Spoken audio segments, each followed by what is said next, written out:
नमस्कार विद्यार्थी व पालक मित्रांनो, महाराष्ट्रातील तमाम विद्यार्थी आणि पालकांसाठी नीट UG 2025 आणि 2026 चे एक्झाम देऊ इच्छिणाऱ्या किंवा काउन्सिलिंगमध्ये MBBS साठी स्वप्न उराशी बाळगून असणाऱ्या विद्यार्थ्यांसाठी काल युनियन बजेटमध्ये किंवा केंद्रीय अर्थसंकल्प 2025च्या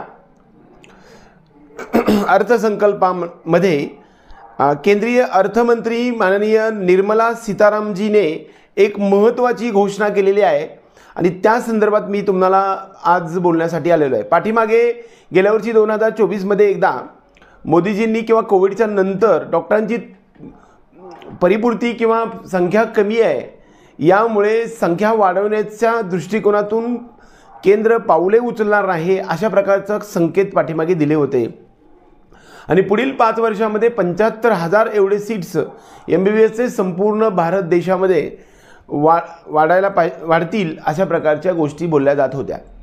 वास्तविक आपण पाठीमागच्या व्हिडिओमध्ये पाहिलं होतं की गव्हर्नमेंट, सेमी गव्हर्नमेंट किंवा प्रायव्हेट आणि डीम्ड अशा 3 विभागामध्ये आपल्याला MBBS चे सीट्स विभागले जात असतात। महाराष्ट्र राज्याचा आपण संपूर्ण भारत देशाच्या तुलनेमध्ये जर विचार करायला गेलो तर संपूर्ण भारत देशामध्ये सध्याच्या मितीला 1,10,000 एवढे सीट्स आहेत आणि त्यापैकी जवळपास 11,000च्या आसपास महाराष्ट्रामध्ये MBBS चे सीट्स आहेत। तसं पाहायला गेलं तर MBBS चे सीट्स संपूर्ण भारत देशाच्या तुलनेमध्ये संख्यावार जर आपण पाहायला गेलं तर महाराष्ट्र राज्याचा 1/10 सीट्स हे महाराष्ट्र राज्यामध्ये आहेत। त्याच्यामध्ये government, private, semi government, AIIMS आणि त्याचबरोबर AFMC हे सर्व सीट्स पकडले तर MBBS मध्ये 1 एवढे किंवा 10% किंवा 10% एवढे सीट्स संपूर्ण भारत देशाच्या तुलनेमध्ये महाराष्ट्रामध्ये आहे।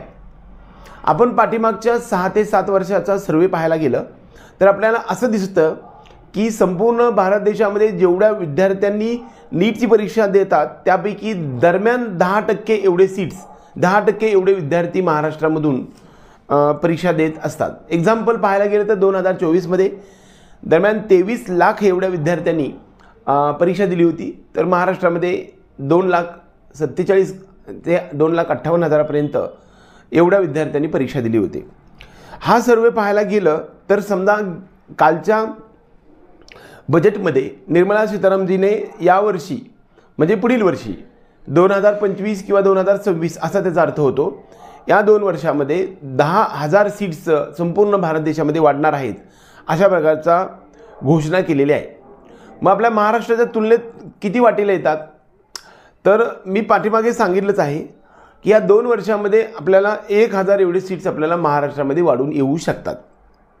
म्हणजे 10,000पैकी 10% किंवा 5% जरी पकडलं तरी 500 एवढे सीट्स आपल्याला यावर्षी या 2 वर्षांमध्ये आपल्याला येऊ शकणार आहेत।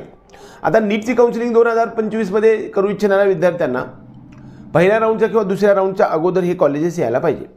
आपण जर हा स्टडी मोदीजींनी घोषणा केली होती की पुढील 5 वर्षांमध्ये MBBS चे एकूण 75,000 एवढे सीट्स वाढवण्यात येणार आहेत, त्यामध्ये गव्हर्नमेंट, प्रायव्हेट आणि डीम्ड अशा प्रकारच्या गोष्टी बोलल्या येतात।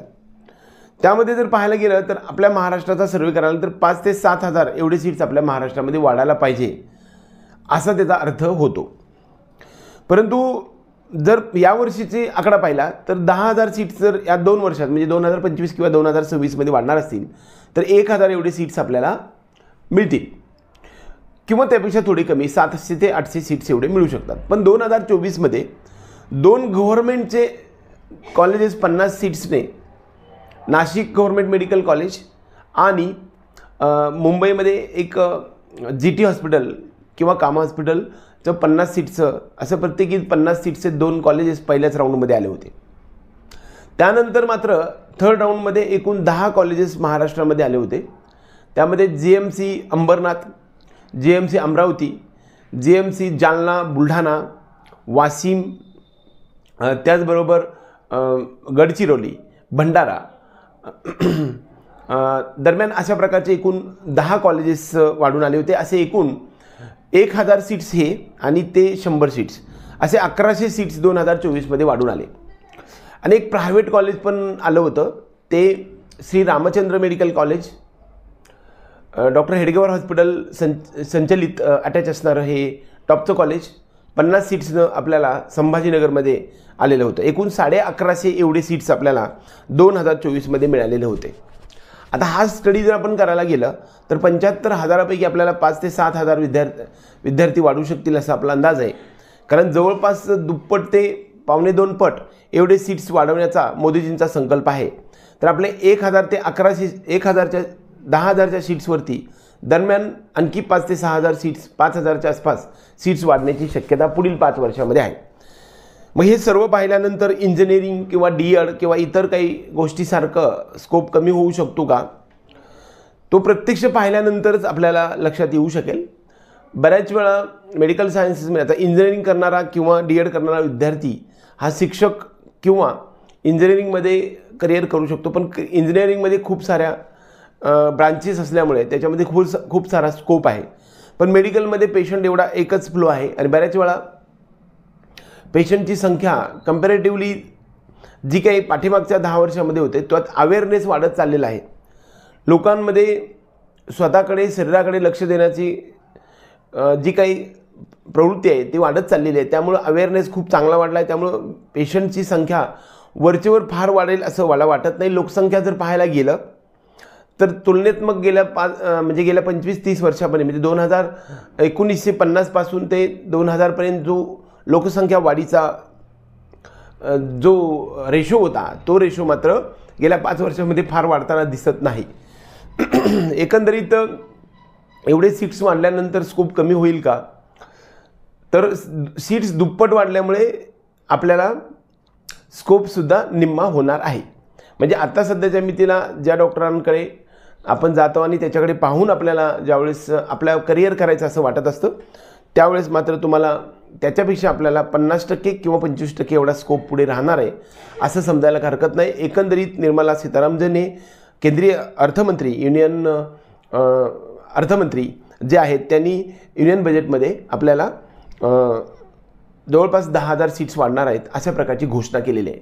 हा दिलासादायक बातमी तुमच्या सर्व विद्यार्थ्यांनी पालकांना सांगण्यासाठी मी आलो. वास्तविक हा व्हिडिओ तुम्हाला आवडला तर व्हिडिओ लाईक करा. त्याचबरोबर अशाच वेगवेगळ्या अपडेट्ससाठी तुम्ही आपल्या चॅनलला सबस्क्राईब करा आणि बेल आयकॉन दाबा. त्याचबरोबर ज्या विद्यार्थ्यांना आपल्या फ्री ग्रुप किंवा पेड ग्रुप काउन्सिलिंगमध्ये भाग घ्यायचा आहे अशा विद्यार्थ्यांनी आपल्या डिस्क्रिप्शन बॉक्समध्ये दिलेल्या वाचन करा, त्यानुसार तुम्ही फॉलो करू शकता.